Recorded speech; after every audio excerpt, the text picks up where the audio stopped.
I'm excited you're going to be speaking at our Defending the American Dream Summit July 2nd, that Friday night in Austin. We're going to focus on Lone Star Strong and the good policies that have been enacted in Texas that have made Texas the beacon of fiscal responsibility really for the country. And Stephen Moore from the Wall Street Journal will be there, and he's a great fan of yours. Yeah, one of my favorites, I might add. So I know he'll have some nice things to say about the public policies that you've enacted here. Now, earlier you touched on some of the federal policies and the challenges that we're having even here in Texas. And I know you filed a couple of lawsuits against the federal government. Could you talk a little bit about that? Maybe first the EPA and the challenges we have there. This administration really thinks that all thought emanates from Washington, D.C. They really think they have the answer. Unfortunately, they don't. We've seen that with the response to the oil spill in the Gulf of Mexico, where they basically have allowed this thing to continue to deteriorate, deteriorate our environment along the Gulf Coast in Texas. You know, we're blessed that oil didn't come onto the Texas coast and destroy our fishing and tourism industry like it's doing to Louisiana. My prayers are out there for Bobby Jindal and his constituents. We've been offering them any assistance that we can as we go forward. But the fact is, this administration is starting to exhibit to the rest of the country and to the world that they don't have the answers. Matter of fact, they don't have any answers except to throw more money at a program, throw more money at the wall, and hope there's some good news that comes out of it. They've spent trillions of dollars. Their idea of job creation has been to spend federal government dollars and hire more government workers, more census collectors. We've seen that. That's not economic development. That's not the green shoots of an economy that will regenerate itself. It's synthetic turf, as a matter of fact. Now, they want to talk about the Tea Parties being astroturf. What they're creating with this debt is the astroturf in this country right now. That's the synthetic. That's the unreal job creation. So Americans have to realize that and push back together collectively. 37 governorships up this year. I hope people all across this country will go get engaged and elect committed conservatives, individuals who believe in self-control and self-adjudication, self-reliance, self-responsibility, not relying on Washington, D.C. in particular. And this EPA intrusion into Texas is a travesty. Our air is cleaner in Texas than it was 10 years ago because we have put into place. Matter of fact, our ozone levels are down 22%, our NOx levels are down 46% in the state of Texas since 2000 because of the flexible permitting that we have put into place. And Peggy, this is not a partisan thing. That's right. Ann Richards approved this program and put it into place in the early 2000s. It was approved by the Clinton administration. There was never a peep over the last 16 years that we weren't doing a good job of developing the clean air process in the state of Texas. This administration, following their historic lead here, coming in and saying, we can do it better. Washington knows best. So that's a huge problem, I think, for them to come in. Look, they've tried it on health care. They're trying it on clean air. They're going to try to do it on energy with cap and trade.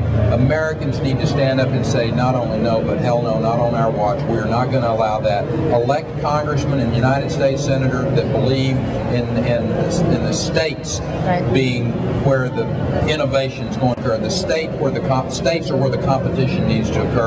Push back, have huge and powerful election victories in the 2nd of November, and then we'll get our eyes set on November of 2012. You're right. Well, actually, you know, Americans for Prosperity has launched a campaign, NovemberIsComing.com. We have a poster right up here, and we're reminding people that we will be watching those votes, and they will be held accountable. If they voted for Obamacare, for more government bailouts, for bigger spending, they will be voting against them.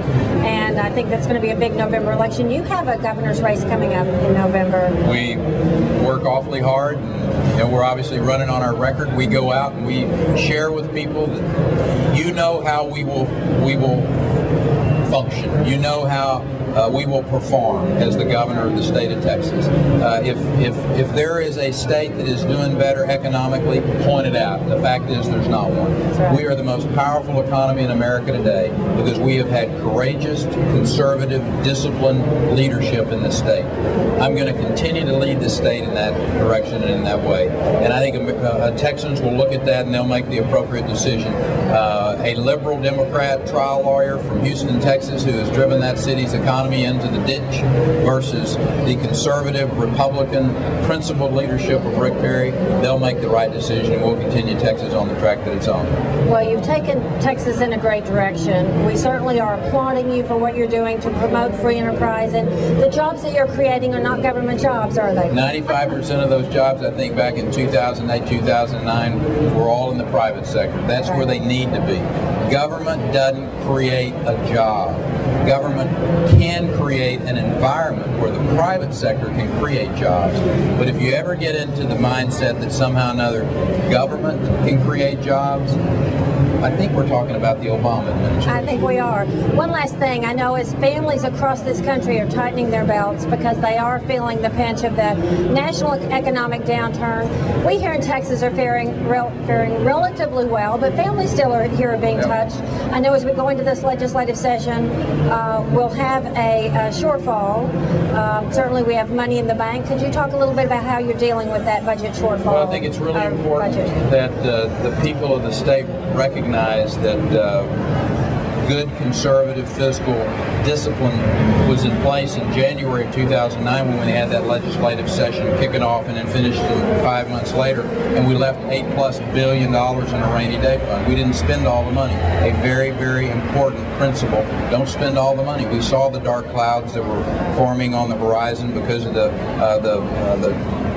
bailout and the stimulus dollars that were being spent, and we realized that that was going to be a travesty. It was going to be a train wreck. And then, sure enough, the $1 trillion debt that's being created has been created. The $13+ trillion national debt that's out there is going to have a very negative impact on the economy as we go forward. So, making sure that we prioritize. We know that there are some things that are really important out there that state government does, like educate our children, like have a safety net for individuals on the healthcare side. We're going to continue to stay focused on the important things in this state, but the fact is there are government programs out there that are going to be cut, and they should be cut because of the budget shortfall that is going to be facing the state. There are tough decisions, there are hard decisions, there may be some programs that are certainly worthwhile that get reduced, but that's the type of leadership that I think Texans want.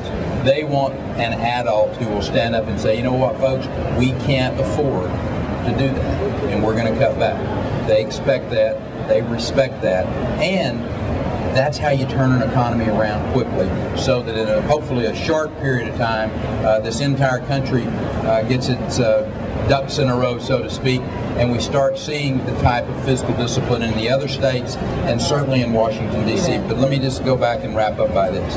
The most important thing that people can do over the next 4.5 months, get engaged in these political elections all across this country. 37 governorships are up, all the congressional candidates are up, senatorial campaigns all across the country. Go find those men and women that share the philosophical conservative beliefs that Americans for Prosperity holds forth. Help those candidates, elect them, and we'll get our country back. Super. Thank you so much for taking time to stop by our RightOnline booth here at the Republican State Convention. Thank you.